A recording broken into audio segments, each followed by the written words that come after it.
3.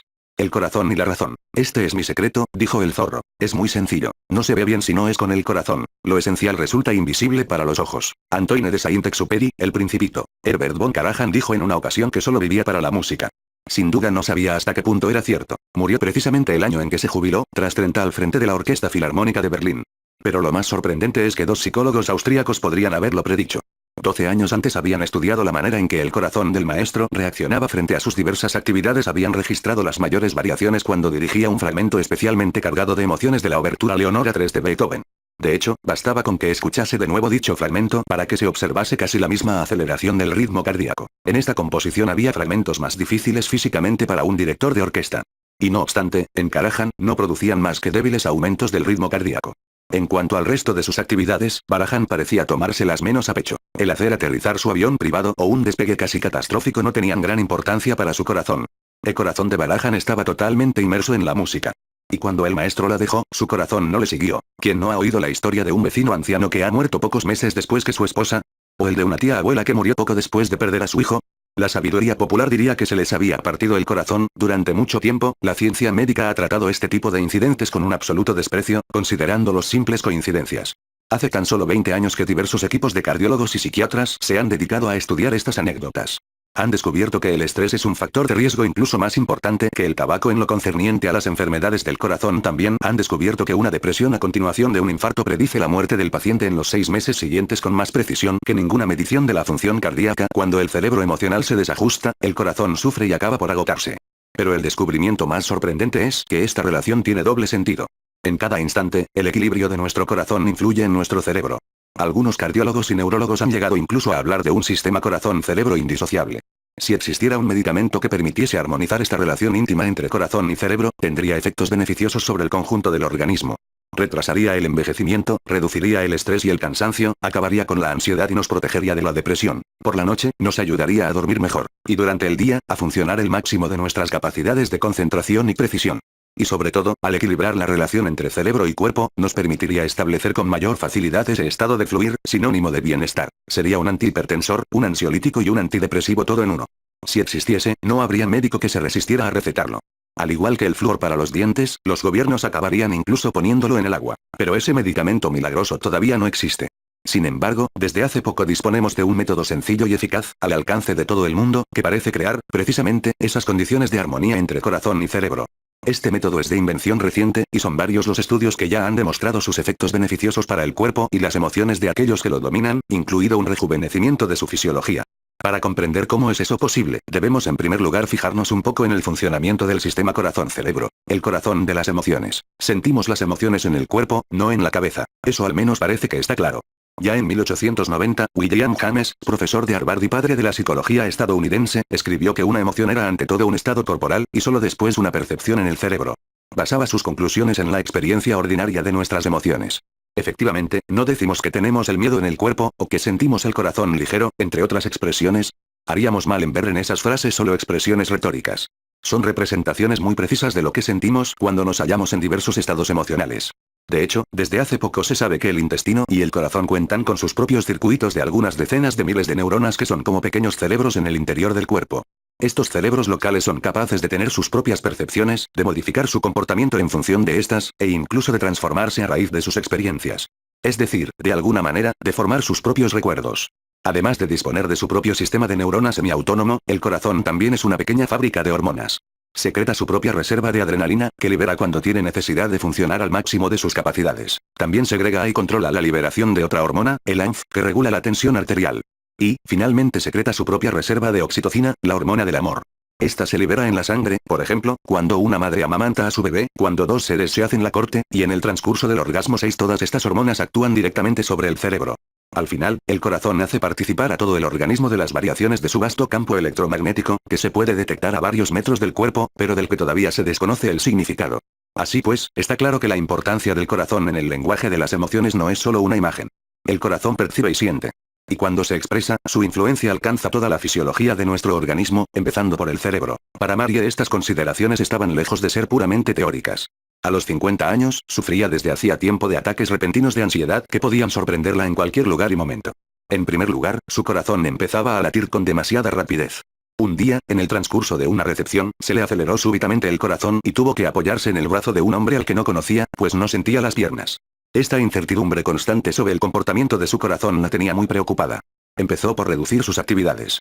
Tras el episodio del cóctel no salía más que acompañada de amistades seguras o de su hija. Dejó de conducir sola hasta su casa de campo por miedo a que su corazón la abandonase, como ella decía, en la carretera. Marie no tenía ni idea de qué era lo que desencadenaba esos ataques.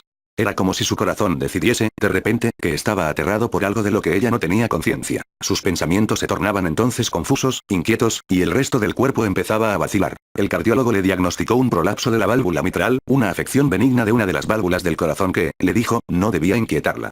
Le sugirió que tomase medicamentos contra la hipertensión para superar los acelerones del corazón, pero estos la fatigaban y provocaban mareos. Dejó de tomarlos por iniciativa propia.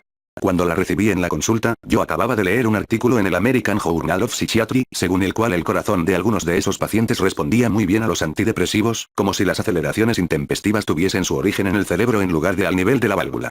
Así pues, mi tratamiento no resultó mucho más eficaz que el de mi colega cardiólogo, y, además, Marie se hallaba muy disgustada a causa de los kilos que había ganado por el medicamento que le receté. El corazón de Marie solo se calmó cuando aprendió a domesticarlo directamente. Me dan ganas de decir, hasta que aprendió a hablarle. La relación entre el cerebro emocional y el cerebrito del corazón es una de las claves de la inteligencia emocional. Al aprender, literalmente, a controlar nuestro corazón, podremos domesticar nuestro cerebro emocional, y viceversa. Pues la relación más fuerte entre el corazón y el cerebro emocional es la que establece lo que se denomina el sistema nervioso periférico autónomo, es decir, la parte del sistema nervioso que regula el funcionamiento de todos nuestros órganos, que escapa, a la vez, a nuestra voluntad y a nuestra conciencia. El sistema nervioso autónomo está constituido por dos ramales que inervan cada uno de los órganos del cuerpo a partir del cerebro emocional. El ramal llamado simpático libera adrenalina y noradrenalina, controla las reacciones de lucha y huida. Su actividad acelera el ritmo cardíaco. El otro ramal, llamado parasimpático, libera un neurotransmisor diferente que acompaña a los estados de relajación y calma. Su actividad disminuye la velocidad cardíaca. Entre los mamíferos, estos dos sistemas, el freno y el acelerador, se hallan constantemente en equilibrio. Eso es lo que permite que los mamíferos se adapten de manera extremadamente rápida a todos los cambios que puedan sobrevenir en su entorno. Cuando un conejo come hierba, seguro frente a su madriguera, puede interrumpir dicha actividad en cualquier momento, levantar la cabeza, tensar las orejas, que examinan los alrededores como si de un radar se tratase, a la vez que husmea el aire a fin de detectar la presencia de un depredador. Una vez que pasa la señal de peligro, regresa rápidamente a su comida. Solo la fisiología de los mamíferos exhibe una flexibilidad tal. Para negociar las curvas imprevisibles de la vida se necesitan un freno y un acelerador, a la vez, que deben hallarse en perfecto estado, cada uno de ellos tan potente como el otro, a fin de compensarse mutuamente en caso de necesidad. Véase figura 2. Según el investigador estadounidense Stephen Porges, el equilibrio sutil entre las dos ramas del sistema nervioso autónomo es lo que ha permitido a los mamíferos desarrollar relaciones sociales cada vez más complejas al hilo de la evolución. La más compleja entre ellas sería la relación amorosa y, sobre todo, la fase especialmente delicada de la seducción.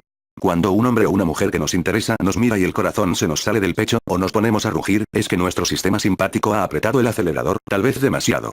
Si respiramos hondo para recuperar el resuello y retomar la conversación con más naturalidad, en realidad lo que habremos hecho será pisar el freno parasimpático. Este término, simpático, proviene de la raíz latina que significa estar en relación, porque los ramales de estos nervios mantienen una relación con la médula espinal a lo largo de la columna vertebral. El neurotransmisor del sistema parasimpático es la acetilcolina. Sin estas modulaciones constantes el asunto amoroso sería mucho más caótico y difícil, sujeto a numerosos errores de interpretación, como a menudo sucede entre los adolescentes, que no acaban de controlar del todo el equilibrio de su sistema nervioso autónomo. Pero el corazón no se contenta con sufrir la influencia del sistema nervioso central, pues envía fibras nerviosas hacia la base del cráneo que controlan la actividad del cerebro 9. Además de la vía hormonal, de la tensión arterial y del campo magnético de nuestro cuerpo, el cerebrito del corazón también puede actuar sobre el cerebro emocional a través de conexiones nerviosas directas.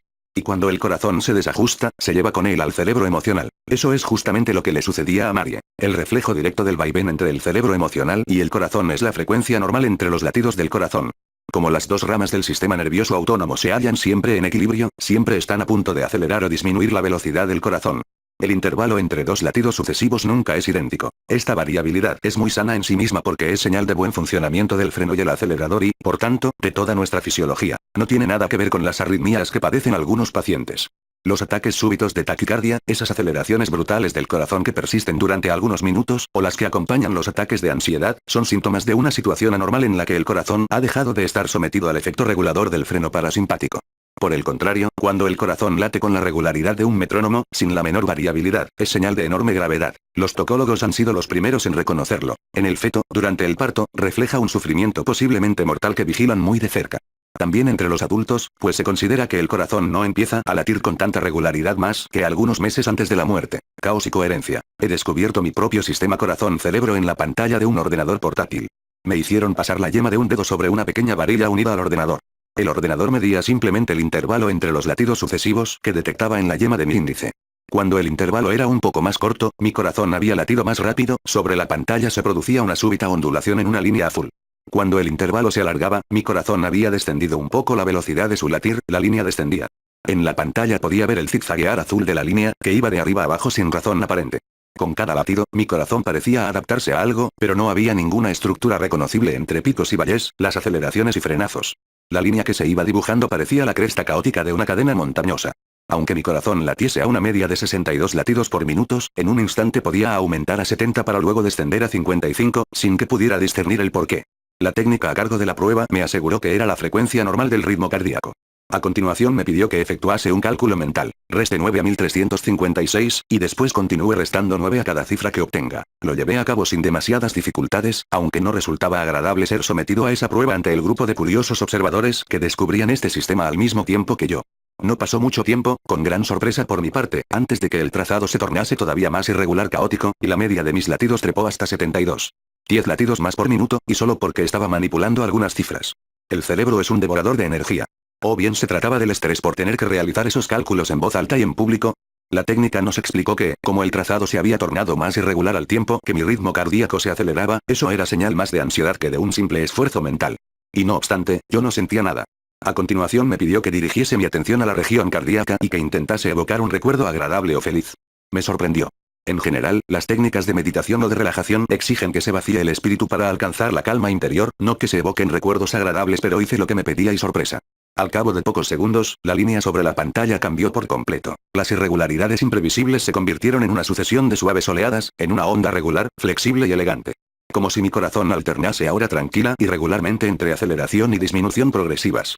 Como un atleta que tensa y relaja sus músculos antes del esfuerzo, mi corazón parecía querer asegurarse que podía hacer ambas cosas, en todas las ocasiones que desease. En la parte inferior de la pantalla, una ventana indicaba que yo había pasado del 100% de caos en mi fisiología a un 80% de coherencia.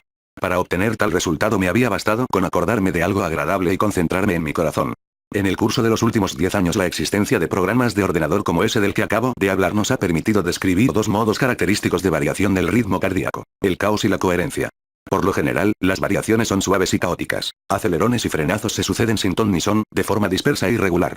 Por el contrario, cuando la frecuencia de los latidos del corazón es fuerte y sana, las fases de aceleración y disminución de la velocidad muestran una alternancia rápida y regular.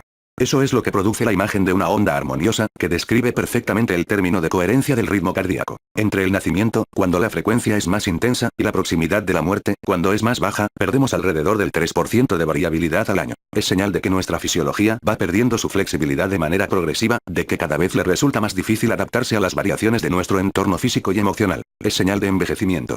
Si la frecuencia desciende, es en parte porque no utilizamos nuestro freno fisiológico, a saber, el tono del sistema parasimpático. Al igual que un músculo que no se utiliza, este también se atrofia con el devenir de los años. Por otra parte, no dejamos de utilizar el acelerador, el sistema simpático.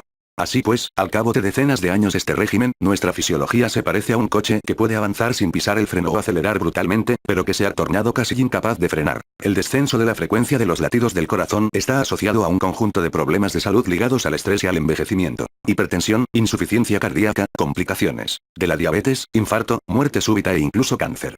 Así lo afirman estudios publicados en revistas tan prestigiosas e indiscutibles como The Lancet o Circulation, la revista de referencia en cardiología. Cuando desaparece la frecuencia, cuando el corazón deja de responder a nuestras emociones, y, sobre todo, cuando ya no sabe frenar, es que la muerte se aproxima. La jornada de Charles. A los 40 años, Charles es director de unos grandes almacenes de París. Ha ascendido numerosos escalones y domina perfectamente su terreno.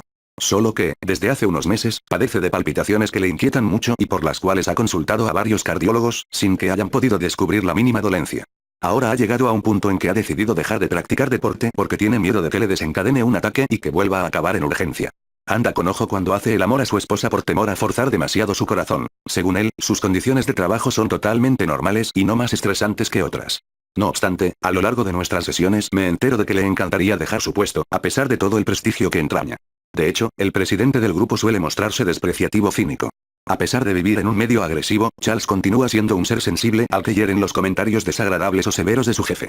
Además, como suele ocurrir, el cinismo del jefe repercute en toda la jerarquía. Los compañeros de Charles, de marketing, de publicidad, de finanzas, se tratan entre sí con frialdad y se permiten comentarios mordaces unos a costa de los otros. Siguiendo mis consejos, Charles ha aceptado prestarse a una prueba en la que registrará la frecuencia de su ritmo cardíaco durante 24 horas. Para permitir el análisis de los resultados, tuvo que anotar en un cuaderno sus diferentes actividades a lo largo del día. La interpretación del trazado no resultó difícil. A las 11 de la mañana, tranquilo, concentrado y eficaz, eligió las fotos para un catálogo, sentado en su despacho. Su ritmo cardíaco mostraba una sana coherencia. Más tarde, a mediodía, de repente, su corazón se hundió en el caos, con, además, una aceleración de 12 pulsaciones por minuto. En ese preciso instante se dirigía hacia el despacho de su presidente.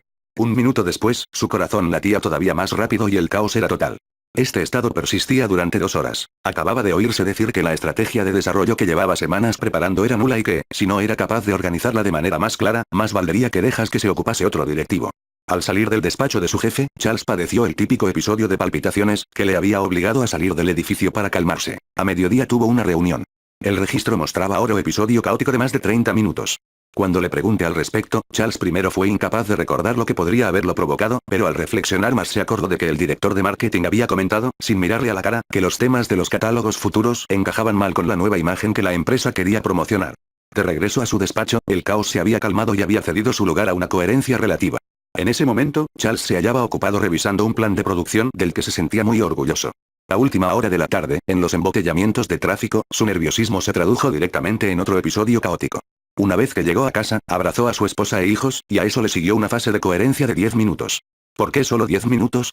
Porque, de repente, habían encendido la televisión para ver los informativos. Diversos estudios han establecido que son las emociones negativas, como la cólera, la ansiedad, la tristeza, e incluso las preocupaciones banales, las que más hacen caer la frecuencia cardíaca y siembran el caos en nuestra fisiología. Por el contrario, otros estudios han demostrado que son las emociones positivas, como la alegría, la gratitud y, sobre todo, el amor, las que más favorecen la coherencia. En el espacio de unos pocos segundos, esas emociones inducen una oleada de coherencia que resulta inmediatamente aparente en el registro de la frecuencia cardíaca para Charles, al igual que para cada uno de nosotros. Los fragmentos caóticos de nuestra fisiología cotidiana son auténticas pérdidas de energía vital. En un estudio realizado sobre varios millones de ejecutivos de grandes empresas europeas, más del 70% de entre ellos se consideraban cansados bien una buena parte del tiempo o prácticamente todo el tiempo, el 50% decía sentirse totalmente agotados. ¿Cómo es posible que hombres y mujeres competentes y entusiastas, para quienes su trabajo es un componente esencial de su identidad, puedan llegar a tal estado? Es precisamente la acumulación de fragmentos caóticos, que apenas se notan, de esos atentados cotidianos a su equilibrio emocional, lo que a la larga les vacía de energía. Y eso es lo que acaba haciéndonos soñar con otro trabajo o, en la esfera personal, con otra familia, otra vida. Además del caos, también vivimos momentos de coherencia. Pero no son precisamente esos los que nos marcan. No son más que implantes de éxtasis o de arrebato. En un laboratorio de California donde se estudiaba la coherencia cardíaca, Josh, hijo de uno de los ingenieros, de 12 años, solía visitar a su padre y al resto del equipo. Siempre le acompañaba Mabel, su perro labrador. Un día, a los ingenieros se les ocurrió medir la coherencia cardíaca de Josh y Mabel. Separados, Josh y Mabel se hallaban en un estado medio caótico y medio coherente totalmente normal. Pero al juntarlos, ambos entraban en coherencia. Si se les separaba, volvía a desaparecer la coherencia, casi de inmediato. Para Josh y Mabel, el simple hecho de estar juntos generaba coherencia. Debían sentirlo intuitivamente, porque eran inseparables. Para ellos, estar juntos no era ciertamente una experiencia fuera de lo común, sino solo algo que alimentaba su ser emocional a cada instante. Algo que les sentaba bien.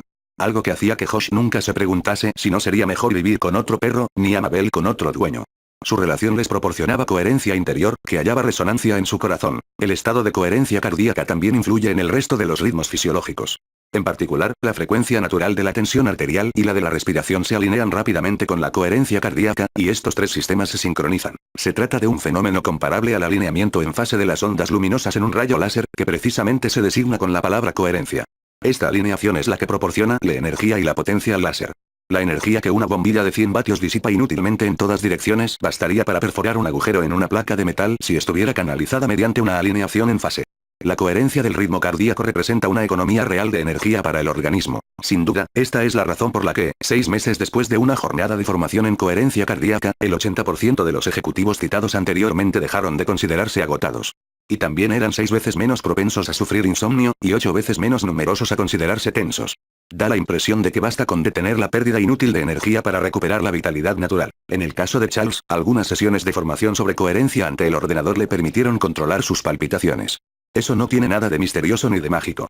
Al ejercitarse un poco cada día entrando en coherencia entre las sesiones que permitían verificar sus progresos, Charles reforzó de manera considerable la actividad de su sistema parasimpático, es decir, su freno fisiológico. Una vez en forma, como un practicante veterano de jogging, resulta cada vez más fácil utilizarlo. Y con un freno que funciona y que se puede controlar, la fisiología no patina más, aunque las circunstancias externas puedan ser difíciles. 2 meses después de su primera sesión, Charles había vuelto a practicar deporte y volvía a hacerle el amor a su esposa con el entusiasmo que su relación merecía. Frente a su presidente, había aprendido a concentrarse en las sensaciones de su pecho para mantener su coherencia y no dejar que se acelerase su fisiología. De hecho, se había tornado capaz de responder con más tacto y hallaba con mayor facilidad las palabras que neutralizaban la agresividad de los demás sin herirlos. El control del estrés. En los experimentos de laboratorio, la coherencia permite al cerebro ser más rápido y preciso. 16 En la vida cotidiana, la sentimos como un estado en el que nuestras ideas fluyen de manera natural y sin esfuerzo. Hallamos sin dudar las palabras necesarias para expresar lo que queremos decir, y nuestros gestos son rápidos y eficaces. También es el estado en que nos hallamos dispuestos a adaptarnos a todo tipo de imprevistos, pues nuestra fisiología está en equilibrio óptimo, abierta a todo, capaz de encontrar las soluciones adecuadas. Así pues, la coherencia no es un estado de relajación en el sentido tradicional del término. No exige que uno se aísle del mundo. No requiere que el entorno permanezca estático, ni siquiera tranquilo. Por el contrario, es un estado de toma de contacto con el mundo exterior, casi cuerpo a cuerpo, pero armonioso en lugar de conflictivo. Por ejemplo, un estudio llevado a cabo en niños de 5 años cuyos padres estaban divorciados permitió a investigadores de Seattle, mostrar la importancia del equilibrio fisiológico de cara a su evolución ulterior. Los niños cuya variabilidad cardíaca era más elevada antes del divorcio, y que contaban con la capacidad más intensa de entrar en coherencia, eran con mucho los más afectados por la disolución de su familia. Cuando se les interrogó al cabo de 3 años también eran los que habían conservado las mayores capacidades de afecto, de cooperación con los demás, así como de concentración en los estudios. Celeste me ha descrito muy bien cómo utiliza la coherencia del ritmo cardíaco. A los 9 años se sentía aterrada ante la idea de tener que cambiar de colegio. Algunas semanas antes del retorno a la escuela tras las vacaciones de verano, había empezado a morderse las uñas, se negaba a jugar con su hermanita pequeña y se despertaba varias veces a lo largo de la noche. Cuando se le preguntó en qué situaciones sentía más necesidad de morderse las uñas, respondió sin dudarlo: cuando pienso en el colegio nuevo. Aprendió rápidamente, como suele ocurrir con los niños, a controlar el ritmo de su corazón mediante la concentración. Al cabo de unos pocos días me contó que no había tenido problemas para adaptarse al nuevo colegio. Cuando me estreso entro en mi corazón y le hablo al hada que hay dentro. Ella me dice que todo irá bien y, a veces, incluso me dice lo que debo decir o hacer. Sonreí al escucharla. ¿No nos iría mejor a todos si tuviésemos siempre un hada a nuestro lado? La noción de coherencia del corazón, y el hecho de que sea posible aprender a controlarla con facilidad, va en contra de todas las ideas recibidas acerca de la manera de controlar el estrés. Un estrés crónico provoca ansiedad y depresión. También implica consecuencias negativas en el cuerpo: insomnio, arrugas, hipertensión, palpitaciones, dolor de espalda, problemas de la piel, de digestión, infecciones recurrentes, esterilidad, impotencia sexual. Y afecta asimismo a las relaciones sociales y al rendimiento profesional. Irritabilidad, pérdida de la capacidad de escuchar, descenso de la concentración, repliegue sobre uno mismo y pérdida del espíritu de equipo. Estos síntomas son típicos de lo que se denomina sobrecarga laboral, que puede influir tanto en el trabajo como en el hecho de sentirse bloqueado en una relación afectiva que nos vacía de toda nuestra energía. En una situación así, la reacción más corriente suele ser la de concentrarse en las condiciones externas. Uno se dice: si pudiera cambiar mi situación me sentiría mucho mejor mentalmente, y de paso mi cuerpo también funcionaría mejor. Pero mientras tanto, apretamos los dientes, esperamos el próximo fin de semana o las vacaciones, soñamos con días mejores en el después. Todo se arreglará cuando pueda por fin acabar los estudios, cuando cambie de trabajo, cuando los niños ya no estén en casa, cuando abandone a mi marido, cuando me jubile. Y así sin parar. Por desgracia, las cosas no suelen suceder de esa manera. Los mismos problemas tienen tendencia a salir a la superficie en situaciones distintas, y el fantasma de un jardín del Edén hallado por fin un poco más adelante, en el próximo cruce, se convierte enseguida en nuestro método principal de control del estrés. Resulta triste que a menudo vayamos tirando de esa manera hasta el día de nuestra muerte. La conclusión que se puede extraer de los estudios sobre los beneficios de la coherencia cardíaca está en las antípodas de lo anterior. Hay que afrontar el problema al contrario. En lugar de intentar siempre obtener circunstancias externas ideales, hay que empezar por controlar el interior, nuestra fisiología. Al acabar con el caos fisiológico y maximizar la coherencia, nos sentimos mejor de manera automática, de repente, y mejoraremos nuestra relación con los demás, nuestra concentración, nuestra eficacia y nuestros resultados. De pronto, las circunstancias favorables tras las que no se cesa de correr acabarán por producirse, pero podría decirse que se trata de un efecto colateral, de un beneficio secundario de la coherencia, pues desde que domesticamos nuestro ser interior, lo que nos llega del mundo exterior tiene menos agarre en nosotros. El programa de ordenador que mide la coherencia del ritmo cardíaco se utiliza en la investigación del sistema corazón-cerebro. También puede servir para demostrar a quienes dudan que su corazón reacciona de forma instantánea a su estado emocional. Sin embargo, resulta perfectamente posible entrar en coherencia sin ordenador y sentir enseguida los beneficios en la vida cotidiana. Para ello basta como aprender a vivir la coherencia.